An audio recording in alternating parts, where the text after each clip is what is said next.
જય શ્રી કૃષ્ણ મિત્રો, આજથી આપણે એક સરસ મજાનું ચેપ્ટર, આપણું ચેપ્ટર નંબર 3 ત્રિકોણમિતીય વિધેય શરૂ કરવાનો છે. 10મા ધોરણની અંદર જે ત્રિકોણમિતિ આવતું હતું, બરાબર, ઘણા બધા વિદ્યાર્થીઓને એમાં મજા આવી હતી અને ઘણા બધા વિદ્યાર્થીઓને અઘરું લાગ્યું હતું. પણ ખરેખર જોવા જાવ તો આ ખૂબ સહેલું ચેપ્ટર છે. તો થોડુંક પહેલાં 10માના જે બેઝિક સૂત્ર છે એના ઉપરથી ચાલુ કરીએ. સૌથી પહેલાં ત્રિકોણમિતીય વિધેય, ત્યારે આપણે જે ભણતા હતા એ ત્રિકોણમિતીય ગુણોત્તરની વાત હતી. એટલે ત્યાં આપણે કોઈ ત્રિકોણના 90 અંશનો ખૂણો હોય એવા ત્રિકોણ, એટલે કાટકોણ ત્રિકોણના સંદર્ભની અંદર ત્રિકોણમિતિના સૂત્ર જોયા હતા. આ સૂત્રો એટલા જ ઉપયોગી છે. તો બેઝિક જે સૂત્ર છે એની વાત કરું તો સૌથી પહેલાં મુખ્યત્વે આપણી પાસે 6 વિધેય છે. એક સાઇન, ખૂણા તરીકે અહીંયા theta, cos theta, tan theta, cosec theta, sec theta અને કોટ થીટા. ત્રિકોણમિતિની અંદર આ 6 ગુણોત્તર આપણે ભણ્યા હતા અને અહીંયા ગુણોત્તર શબ્દની પણ વિધેય શબ્દથી આપણે એને પરિચિત રાખશું. હવે દરેકના સૂત્રની વિશે વાત કરીએ તો પહેલું, સાઇન અને કોસેક એકબીજાના વ્યસ્ત છે, એટલે કોસેક થીટા બરાબર 1/સાઇન થીટા, બરાબર. બીજું જે સૂત્ર છે એ સેક થીટા માટે છે. સેક થીટા એ કોસ થીટાનો વ્યસ્ત છે, બરાબર. આને ઊંધું પણ કહી શકાય કે કોસેક ઇઝ ઇક્વલ ટુ 1/સાઇન અને સેક ઇઝ ઇક્વલ ટુ 1/કોસ. તો એ રીતે કોસ ઇઝ ઇક્વલ ટુ 1/સેક કહી શકાય. ત્રીજું સૂત્ર છે ટેનનું. ટેન થીટા માટે આપણે બે વસ્તુ વિચારી શકીએ, એક સાઇન થીટા છેદમાં કોસ થીટા, અથવા એ કોટ થીટાનો વ્યસ્ત છે, એટલે 1/કોટ થીટા, બરાબર. ચોથું જે હતું એ હતું કોટ થીટા. તો કોટ થીટાને એટલે કોસ થીટા છેદમાં સાઇન થીટા, અને એ જે છે એ ટેન થીટાનો વ્યસ્ત છે. આ આપણા બેઝિક ફોર્મ્યુલા હતી. આ સિવાય આપણે 3 નિત્યસમ ભણ્યા હતા. પહેલું નિત્યસમ હતું sine square theta plus cos square theta is equal to 1, બરાબર. અને આના ઉપરથી આપણે બે વસ્તુ મેળવી શકતા કે ભાઈ sine square theta is equal to 1 - cos square theta, અથવા તો cos square theta is equal to 1 - sine square theta. પછી આ જે નિત્યસમ છે એના આધારે બીજા બે નિત્યસમ આપણે આવા મેળવાતા. એક હતું સેક વર્ગ theta minus ten square theta is equal to 1. અને આની અંદર આપણે લખી શકતા હતા કે સેક વર્ગ theta is equal to 1 plus tan square theta, અને tan square theta is equal to sec વર્ગ થીટા માઇનસ 1. ત્રીજું જે નિત્યસમ હતું એ કોસેક અને કોટના સંદર્ભમાં હતું કે કોસેક વર્ગ theta minus cot square theta બરાબર 1. અને આની અંદર આપણે લખી શકતા હતા કોસેક વર્ગ થીટા બરાબર 1 પ્લસ કોટ સ્ક્વેર થીટા, અને cot square theta is equal two cosec વર્ગ થીટા માઇનસ 1, બરાબર. મિત્રો, આ જે આખી વસ્તુ છે એ ધોરણ 10ની અંદર તમે જે ભણી ગયા છો એ સંદર્ભમાં છે. ક્લિયર? હવે થોડુંક 11 સાયન્સની અંદર જાય, પણ 11 સાયન્સ જતાં પહેલાં થોડુંક 9મા 8માની અંદર અમુક વસ્તુઓ ભણી ગયા છે એની ચર્ચા કરીએ. કોઈ પણ ખૂણો એટલે શું? આ આપણે એંગલ છે, આ બી એ સી. આ એ સી કિરણ અને એ બી કિરણ આ એના ભુજ થાય, બરાબર. આ શું કહેશું આપણે એને? ભુજ કહેશું. આ ભુજ. આ ખૂણાનું માપ, હવે આ ખૂણાનું માપ હંમેશા આવી રીતે મપાય, બરાબર. ખૂણાનું માપ માપવા માટે આમ છે આખું ગણતરી. જે બાજુ ખુલતું હોય એટલે નીચેનું જે હોય ત્યાંથી ઉપરની તરફ મપાતું હોય, આ ખૂણાના એંગલ થીટા કહેવાય. પણ જો કોઈ ખૂણો બરાબર. ગુરુકોણ હોય તો કેવા સંદર્ભમાં જશે? તો ગુરુકોણની અંદર જો તમે આવી રીતે મળશે આપણને,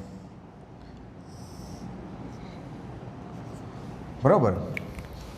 તો આનો જે ખૂણો છે એ આ રીતનો થશે, અહીંયાથી આ બાજુ આ થીટા.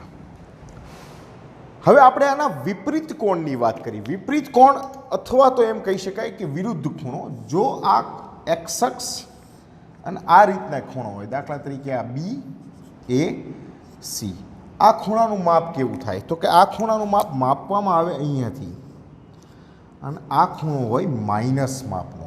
શું કહેવાય છે? ઋણ અંશનો ખૂણો. અત્યાર સુધી આપણે ક્યારેય ઋણ અંશ વિશે વાત કરી નથી. દાખલા તરીકે કોઈ ગુરુકોણ ખૂણો છે આની અંદર, આ રીતનો હોય, બરાબર. તો આ ખૂણાનું વિપરીત ખૂણાની વાત કરી, આ છે માઇનસ થીટા છે, આ ઋણ અંશની વાત છે, બરાબર. તો ખૂણો ધન ક્યારે હોય અને ઋણ ક્યારે હોય? જનરલી આ જે દિશા છે એને કહેવામાં આવે એન્ટી ક્લોકવાઇઝ.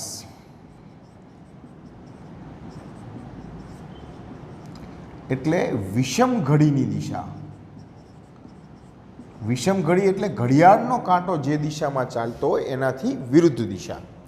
અને જો કોઈ ખૂણાનું માપ આ રીતે લેવામાં આવતું હોય તો આને ક્લોકવાઇઝ કહેવાય, અને આને આપણે ગુજરાતીમાં કહેશું સમઘડી. વિષમ ઘડી દિશામાંથી મપાતા અંતરો હોય કે ખૂણાનું માપ હંમેશા પ્લસ હોય, આનું કેવું હશે? એ માઇનસ હશે. ક્લિયર? હવે થોડી વાત કરીએ આપણે ખૂણાના માપ વિશે.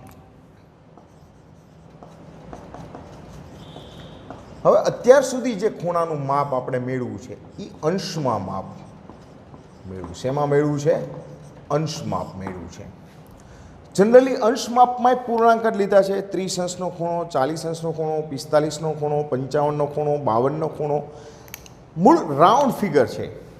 પણ તમને ખબર છે કે અંશ માપની અંદર દાખલા તરીકે 30 અંશ છે, તો આ જે અંશ છે, અંશની નિશાની, એને ડિગ્રી કહેવામાં આવે. શું કહેવાય છે? ડિગ્રી. તો ડિગ્રીની સંદર્ભની અંદર જોવા જાઓ, 1 ડિગ્રી, તો ડિગ્રીથી નાનો એકમ જે છે એ મિનિટ છે. આ 60 મિનિટ્સ. 1 મિનિટ બરાબર 60 સેકન્ડ. બરાબર. તમને એવું લાગશે કે આ તો ઘડિયાળના કાંટાની જેવું થયું, બરાબર. એવું જ છે, કારણ કે ખૂણો છે એ સંદર્ભ એવી રીતે લેવામાં આવે છે. તો આ અંશ માપની અંદર વાત થઈ. હવે દાખલા તરીકે અત્યાર સુધી કેવું હતું કે આપણે માત્ર રાઉન્ડ અબાઉટ માપ જોયા હતા. એટલે હું દાખલા તરીકે તમને એમ કહું કે 40 અંશ 30 મિનિટ, મારે 40 અંશ 30 મિનિટ છે. જનરલી આ વસ્તુ કેવી છે? દાખલા તરીકે હું તમને એમ કહું કે 2 કિલોમીટર 300 મીટર. હવે આને ક્યાંય આપણે દાખલામાં યુઝ કરવો હોય તો આવી રીતે ન લઈ શકીએ, બરાબર. બધું એક માપમાં હોવું જોઈએ ને, કાં બધું કિલોમીટરમાં હોવું જોઈએ, કાં બધું મીટરમાં. તમારી પાસે 2 રસ્તા છે, કાં 2 કિલોમીટર છે અને મીટરમાં ફેરવો તો 2 કિલોમીટર એટલે 2000 મીટર, અને વત્તા 300 એટલે કેવા થઈ ગયા? 2300 મીટર થયું. અથવા તો આ જે 300 મીટર છે એને તમે કિલોમીટરમાં ફેરવો તો 2 કિલોમીટર 300 ને મીટરમાં ફેરવવું હોય તો 1000 વડે ભાગવા પડે. નાનામાંથી મોટા એકમમાં જઈએ ત્યારે ભાગવું પડે. તો આ તમારે કેટલું આવ્યું? 2.3 કિલોમીટર. અથવા તમે એને અપૂર્ણાંકમાં રાખો તો 2.3 કિલોમીટર. આવી રીતે થયું. હવે આ જ વસ્તુ, જે વસ્તુ આપણે જુદી જુદી જગ્યાએ કરતા જ હોય છે, ઘણા બધા દાખલાઓ 9મા 10મામાં ફિઝિક્સની અંદર ગણતા હોય, ગણિતમાં ગણતા હોય, ત્યારે એકમના રૂપાંતરણ કરતા હોય છે. તો અહીંયા એ જ વસ્તુ છે. અહીંયા એકમ છે, અંશ છે, આ મિનિટમાં છે. એક અંશને 1 મિનિટ છે. મારે બધું જ અંશમાં ફેરવવું હોય તો આ 40 અંશ છે, એટલે હું એને કોઈ હેરાનગતિ કરતો નથી. આ 30 મિનિટ છે, 30 મિનિટમાંથી અંશમાં જવું છે, એટલે નાનામાંથી મોટા એકમમાં જવું હોય તો મારે 60 વડે એને ડિવાઈડ કરવા પડશે. તો આ 40.1/2 ડિગ્રી, બરાબર. આ સિમ્પલ વસ્તુ છે. દાખલા તરીકે કોઈ એક દાખલામાં એવું કીધું છે કે ભાઈ 37 અંશ 45 મિનિટ. તો આ 37 અંશ 45 મિનિટ છે તો આપણે એને અંશમાં ફેરવવું હોય, હવે બધું અંશમાં જ ફેરવવું છે, તો 45/60 આખું અંશમાપ થઈ ગયું. તો તમારી પાસે આવ્યું 37, 15 તેરી 45 ને 15 ચોક 60. આ તમારો અંશમાપ થઈ ગયું. હા, તમે એને મિશ્રમાંથી સાદા અપૂર્ણાંકમાં શુદ્ધ અપૂર્ણાંકમાં ફેરવી શકો છો. વધુ એક દાખલો જો, કોઈ એવું છે કે ભાઈ 15 અંશ 30 મિનિટ 45 સેકન્ડ, બધું જ અંશમાં લેવું છે, તો ધીમે ધીમે આવશે, એક સાથે નહીં આવે. કઈ રીતે? તો કે ભાઈ પહેલું છે એ પાછળથી ચાલુ કરો, એટલે નાનાથી મોટા તરફ જાઓ. આ 15 અંશને એમને એમ રહેવા દો. પહેલું તો આ 45 સેકન્ડ છે ને મિનિટમાં ફેરવો, તો આ તમારી 30 મિનિટ 45 સેકન્ડ, અને એને મિનિટમાં ફેરવવા માટે મારે 60 વડે ડિવાઈડ કરવા પડે. તો આ શું થયું જુઓ, તો 15 અંશ, આ બધું મિનિટમાં આવી ગયું. 15 તેરી 45, 15 ચોક 60, આ મિનિટ. તો એનો મતલબ થયો 15 અંશ, આ 123/4 મિનિટ, બરાબર. 30 ચોક 120 વત્તા 3. હવે આ મિનિટને અંશમાં ફેરવવું છે, તો આ તમારા આવશે 15 અંશ. હવે અંશને મિનિટમાં ફેરવી એટલે 123, 4 × 60 મિનિટ અંશ, સોરી. હવે જો આ 3 વડે ડિવાઈડ થઈ શકે, બરાબર. તો જેટલા ભાગ ઉડતા હોય એટલા ઉડાડીએ. આપણે 3 વડે કરીએ એટલે 3 ચોક 12 ને 3 એકા 3, તો આ 41/20 ચોક 80. હવે આપણી પાસે કોઈ રસ્તો નથી. તમે મિશ્ર અપૂર્ણાંકમાં ફેરવો હોય તો ફેરવી શકો. આ તમારું અંશમાપ આવી ગયું. સમજાણું? મેં શું કર્યું છે કે આપણે અંશ, મિનિટ અને સેકન્ડ, બરાબર, નાના મોટા એકમો છે, જે રીતે કિલોમીટર, મીટર અને સેન્ટીમીટર છે. તો કોઈ એક્ઝામ્પલ ગણતી વખતે જો કોઈ દાખલાની અંદર એકમ એક ન આપેલો હોય, બરાબર, તો આપણે દરેક જે રાશિ હોય એના એકમો સરખા કરતા હોય છે. મેં અહીંયા એવું જ કર્યું છે કે અહીંયા મારી પાસે મિનિટ પણ છે, સેકન્ડ પણ છે ને ડિગ્રી પણ છે. તો બધા અલગ અલગ ન ચાલે, કોઈ એક માપમાં બધા જ સરખા હોય એ જરૂરી છે. તો આપણે એને કન્વર્ટ કરી દીધું. ક્લિયર? હવે ચાલો મિત્રો, આપણે એક વાત થઈ કે ભાઈ ખૂણાનું માપ. તો ખૂણાનું માપ માટે એક માપ આપણી પાસે હતું, કયું? અંશ માપ. અને બીજું જે છે એને કહેવાય રેડિયન માપ. શું કહેશું આપણે એને? રેડિયન માપ. આ તમારા માટે એકદમ ન્યૂ છે, બરાબર. ફિઝિક્સની અંદર કદાચ તમે ભણી ગયા હશો. રેડિયન માપ પાઈના ગુણકમાં માપવામાં આવે. હવે રેડિયન અને અંશ વચ્ચેનો સંબંધ, બરાબર, કારણ કે આ બંને માપ વચ્ચે સંબંધ શું? રેડિયન અને અંશ વચ્ચેનો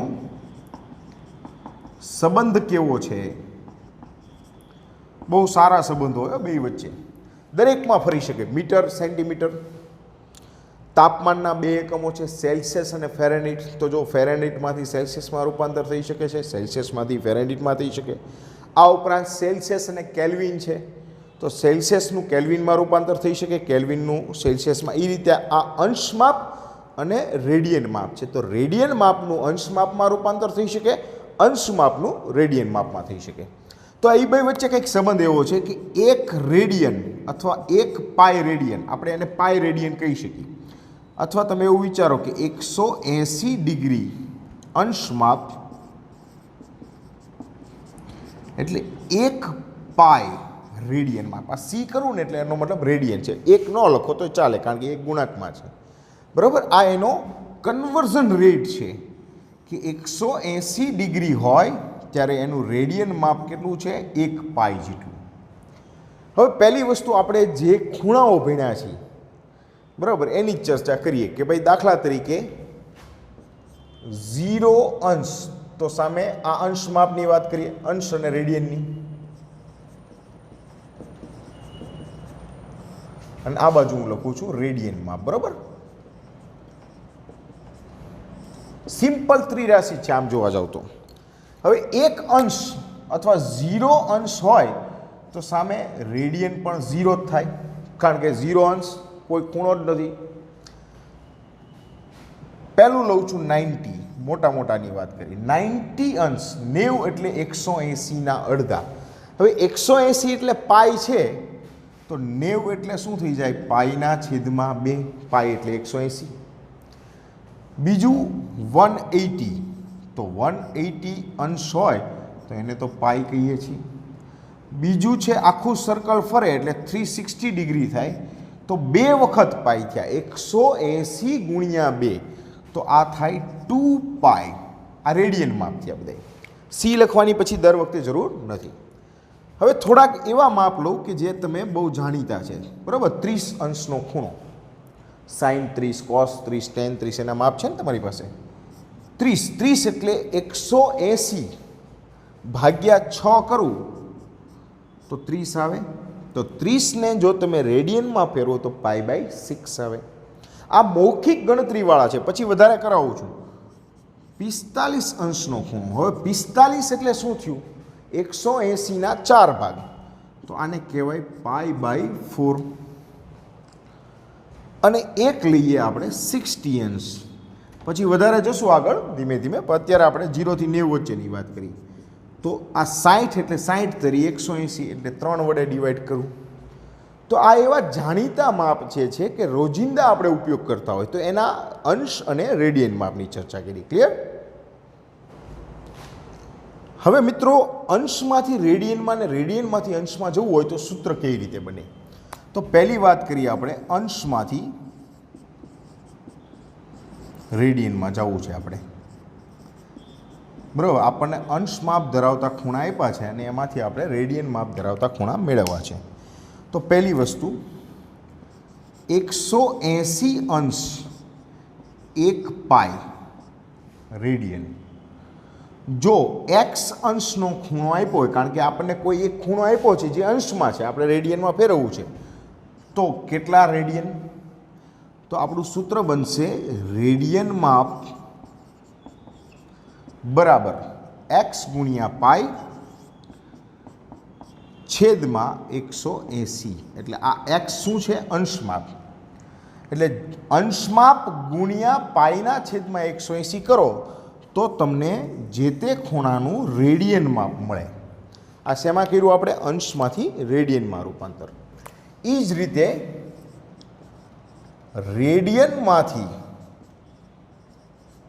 તમે અંશ માપમાં રૂપાંતર કરી શકો. કઈ રીતે કરશું આપણે? તો આ જ ફોર્મ્યુલા છે. પાઈ રેડિયન હોય તો 180 ડિગ્રી થતી હોય, તો એક્સ રેડિયન માપ હોય ત્યારે કેટલા ડિગ્રી?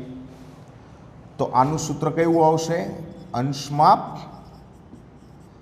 બરાબર રેડિયન માપ ગુણ્યા 180 છેદમાં પાઈ. આ તમારા અંશ માપમાં રૂપાંતર કરવાનું સૂત્ર થયું, બરાબર. હવે આપણે બેઝિકલી આના દાખલા આજે શીખવાના છે કે અંશમાંથી રેડિયનમાં કઈ રીતે જવાય, રેડિયનમાંથી અંશમાં કઈ રીતે જવાય, બરાબર. ફર્સ્ટ એક્ઝામ્પલ લઈએ આપણે. ઉદાહરણ નંબર 1 આપણી પાસે છે.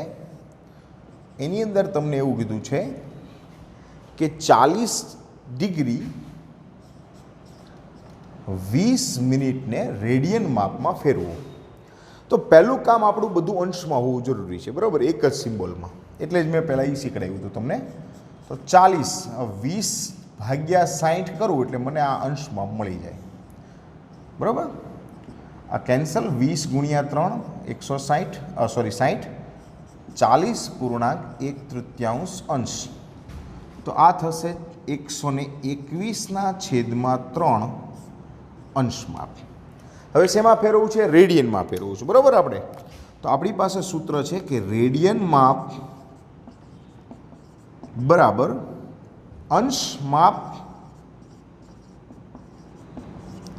ગુણ્યા પાઈના છેદમાં 180. તો અંશ માપ આપણી પાસે છે 121ના છેદમાં 3 પાઈ છેદમાં 180. હવે જો છેદ ઉડતા હોય તો ઉડાડવાના, નહીંતર આ તમારો જવાબ. અહીંયા આપણી પાસે છેદ ઉડતા નથી, તો 121 પાઈ છેદમાં 540 આ રેડિયન માપ થઈ ગયો, અથવા 121ના છેદમાં 540 પાઈ. ક્લિયર? બરોબર. સેકન્ડ એક્ઝામ્પલ બાજુ જઈએ આપણે.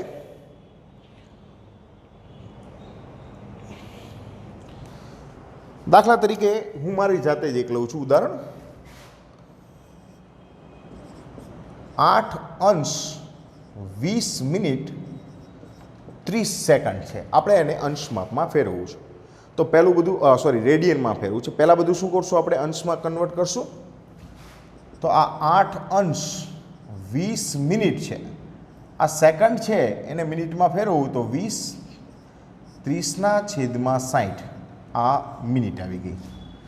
તો આ 8 અંશ 30 દુ 60 એટલે 20.1 મિનિટ. તો 8 અંશ 41/2 મિનિટ. હવે આપણે આને પણ અંશમાં ફેરવી નાખી.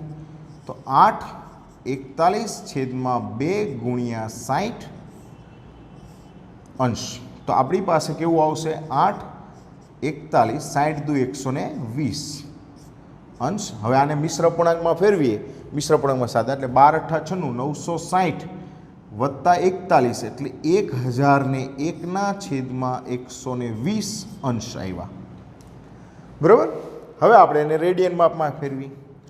તો રેડિયન માપ, હવે મેં અહીંયા અંશ માપ લખ્યું છે. બરાબર. એક્સ અંશ લખો તોય વાંધો નહીં. સૂત્ર જે છે એ તો એક્સ અંશ ગુણ્યા પાઈ છેદમાં 180. આ 1001/120 ગુણ્યા પાઈ 180. હવે આ રેડિયન માપ આવી ગયું. બરાબર તમારું. હવે 3.1 છે એની અંદર એક ક્વેશ્ચન બીજો છે એ હું કરાવું છું. -47 અંશ 30 ડિગ્રી મિનિટ. હવે આની અંદર આ -47 આ 30/60 બરાબર બધું મિનિટમાં ફેરવવા માટે, અંશમાં ફેરવવા માટે આ -47 1/2 અંશ. તો 94 વત્તા 1 એટલે 95/2 અંશ. પ્લસ માઇનસ હોય એનાથી કંઈ ફેર નથી પડતો. રેડિયન માપ બરાબર એક્સ અંશ પાઈના છેદમાં 180. ચાલો 180 એક્સ અંશ એટલે મારી પાસે છે 95/2 પાઈ 180. 19 × 5 = 95, 36 × 5 = 110. તો આ આવ્યું -19/72 પાઈ. 19 ચોક 76 થયો એટલે એવા ખોટા વિચાર નહીં કરતા. બરાબર. વધુ એક લઈ લઈએ. દાખલા તરીકે એક દાખલામાં તમને કીધું છે 520 ડિગ્રી. હવે આપણને એમ થાય કે ભાઈ 180થી વધારે હોય 360 હોય છે. એકદમ સિમ્પલ થઈ ગયું તમારા માટે આ કે ભાઈ રેડિયન માપ બરાબર એક્સ અંશ ગુણ્યા પાઈના છેદમાં 180. 520 ગુણ્યા પાઈ છેદમાં 180. આ કેન્સલ. 26 દુ 52, 9 દુ 18 પાઈ. આ રેડિયન માપ થઈ ગયું તમારું. આને પોઈન્ટમાં એવી રીતે નહીં લઈ જવાનું. બરાબર. હવે રેડિયનમાંથી અંશમાં ફેરવી. આ બહુ અગત્યનું છે. જો ભાઈ 6 રેડિયન છે એને અંશમાં ફેરવો. બહુ મસ્ત. જો ધ્યાનથી જોજો. પછી હું તમને એક સરસ મજાની ટ્રીક કરાવડાવીશ. મારી પાસે આજે કેલ્ક્યુલેટર નથી એટલે ટ્રીક આવતીકાલે નેક્સ્ટ લેક્ચરમાં કરશું આપણે. 6 રેડિયન. હવે આપણે અંશમાં ફેરવવું છે તો આપણું સૂત્ર છે કે અંશ માપ બરાબર રેડિયન માપ ગુણ્યા 180 પાઈ. એટલે આ મને મળશે 6/180 અને પાઈ એટલે તમને ખબર છે કેટલા છે? 22 સપ્તમાંશ. તો આ કંઈક આવું થયું 6 × 180 × 7 છેદમાં 22. છેદ ઉડતા હોય એટલે ઉડાડવાના. 11 દુ 22, 3 દુ 6. એટલે મારી પાસે ઉપર આવ્યું 21 × 180 છેદમાં 11. તો હવે આને ગુણાકાર કરી નાખી. બરાબર. તો 21 × 18. આ 21, 8, 16, 8, 7, 3, 3780 ભાગ્યા 11 છે. બરાબર. 3780 ભાગ્યા 11. 11 તેરી 33. કેટલા વધ્યા? 4. ઉપરથી ઉતાર્યો 8. 11 ચોક 44. કેટલા વધ્યા? 4. ઉપરથી ઉતાર્યું મીંડું. 11 તેરી 33 આ 7. આને પોઈન્ટમાં નહીં લેવાનું પણ મિશ્ર પૂર્ણાંકમાં. હવે મિશ્ર પૂર્ણાંક કેવું થશે જુઓ તો 343 7/11 અંશ આવું કંઈક થયું. બરાબર, આ આપણું મિશ્ર અપૂર્ણાંક આવ્યું. હવે શું થશે કે મારે આ મિશ્ર અપૂર્ણાંક જે રીતે આ અંશમાં મિનિટમાં હોય એ રીતે ફેરવવું છે. તો પહેલાં મારે કરવું પડશે આ 343ને અલગ કરી દો, એ અંશ માપ છે. આ અપૂર્ણાંક છે 7/11 એને ગુણ્યા કરું 60. ઓલામાં ભાગતા હતા, આમાં ગુણવા પડશે કારણ કે અંશમાંથી મિનિટમાં જઈએ છે. તો આ મને મળશે 343 6 × 42 એટલે 420/11 મિનિટ. આ અંશ. ફરી પાછા 420/11 કરો.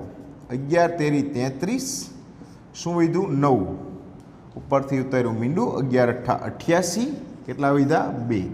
તો આ આવ્યું 38.211. તો 343 અંશ બરાબર 38.211 મિનિટ. આવું કંઈક થયું. હજી આપણે આગળ લઈ જઈએ કારણ કે મિનિટ પછી એકમ છે આપણી પાસે શું છે સેકન્ડ. તો આ 343 અંશ 38 મિનિટ. હવે આ જે 2/11 મિનિટ છે એને મારે સેકન્ડમાં ફેરવવું છે એટલે 60 વડે ગુણીશ. તો 343 અંશ 38 મિનિટ 120/11. હવે 120/11 કરીએ આપણે એટલે 11 × 11 1 વધ્યો 0, 0 ભાગ ન ચાલે એટલે અહીંયા મીંડું અને 11 × 9 = 99, આમ થાય 10.9 એટલે આપણે 11 લઈ લઈએ. બરાબર, તો આ મારા માટે આવશે 343 અંશ 38 મિનિટ 11 સેકન્ડ, કારણ કે સેકન્ડથી નાનું જવાનું નથી. આ આપણો આન્સર થયો કહેવાય. હવે એક દાખલો છે, દાખલા તરીકે 11/16. બરાબર, તમારો પહેલો દાખલો. એને રેડિયનમાંથી અંશ માપમાં ફેરવવું છે. ચાલો, તો અંશ માપ બરાબર રેડિયન માપ ગુણ્યા 180/π. રેડિયન માપ છે 11/16. આ 180 અને પાઈની જગ્યાએ 22 સપ્તમાંશ મૂકીશ એટલે 7/22. છેદ ઉડતા હોય એટલે ઉડાડો. બરાબર, તમે આ પહેલાં તો 11 × 2 = 22, 90 × 180, આ 2 8 × 16, 45 × 90, 45 × 7/2. આ 35, 3 વિધા 28 ને 3 31/2. હવે આ પોઈન્ટમાં આવી ગયું એટલે આમ જોવા જાવ તો આ 157.5 એટલે આને આમ લખી શકાય 157.1/2 અને 60 વડે ગુણો તો આ 157 મિનિટ અને અંશ અને 30 મિનિટ. બરાબર, પણ અંશમાંથી રેડિયનમાં ફેરવવું સહેલું છે, રેડિયનમાંથી અંશમાં ફેરવવામાં તકલીફ પડશે. આ જે છે ને એ તમે આવતી લેક્ચરની અંદર કેલ્ક્યુલેટર તમારી જોડે રાખજો, હું તમને એકદમ સરળ રીતે શીખડાવી દઈશ. ક્લિયર? તો આજે આટલું રાખીએ છીએ. બહુ જ સરસ રીતે આ ચેપ્ટર ભણજો, ખૂબ અગત્યનું છે, યાદ રાખજો. આ લાંબુ ચાલશે, ખૂબ અગત્યનું છે. બરાબર, ચલો, બેસ્ટ ઓફ લક.